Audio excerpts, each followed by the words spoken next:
சிவபுராணம். அத்திரி முனிவர் மற்றும் அனுஷியாவின் யோக நிலை.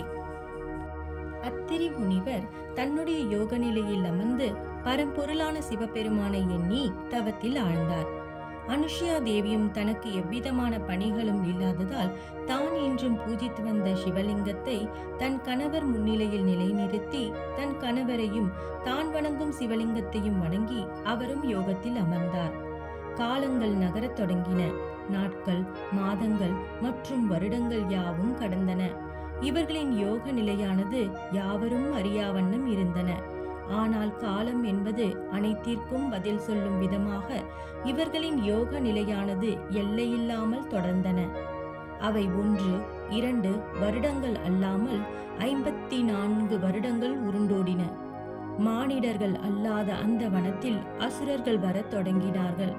யோக நிலையில் இருக்கும் அத்திரி முனிவர் மற்றும் அனுஷியா தேவியை இடையூறு செய்து அவர்களை அந்நிலையை விட்டு வெளியேற பல யுக்திகளை மேற்கொண்டனர்.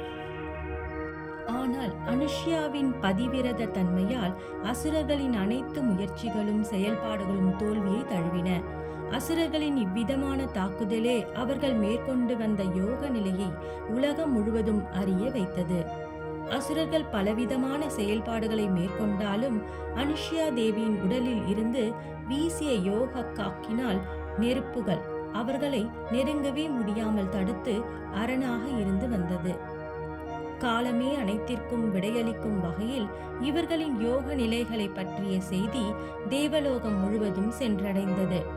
எதிர்ப்புகளும் தடைகளும் இருக்கும் பட்சத்தில் நம் செயலானது அனைவராலும் ஏற்புடையதாகும். அதாவது செய்யும் செயலானது தீமையின்றி நன்மை பயக்கும் விதமாக இருப்பின் என்பதை அத்திரி முனிவர் மற்றும் அவருடைய துணைவியான அனுஷியா தேவியின் தவமும் உணர்த்தின. விண்ணுலகத்தில் மாட மாளிகையில் வாழ்ந்து வந்த அனைத்து தேவர்களும் அவர்களின் தேவிகளோடு காலத்தினால் வறட்சியின் பிடிப்பில் மாட்டிக்கொண்ட காமதம் என்னும் வனத்தை நோக்கி வந்தனர். வந்தவர்கள் அனைவரும் அவர்களின் யோக நிலைக்கு கடுகளவிற்கு கூட எவ்விதமான இடர்பாடுகளையும் ஏற்படுத்தாமல் அவர்களை கண்டு மனம் மகிழ்ந்து வணங்கி சென்றனர். வந்த தேவர்கள் அனைவரும் அவர்களை வணங்கிவிட்டு பலவாறு பாராட்டி பேசினர். பின்பு அவரவர்களின் பணியை தொடர தேவர்கள் தங்களின் இருப்பிடம் நோக்கி சென்றனர்.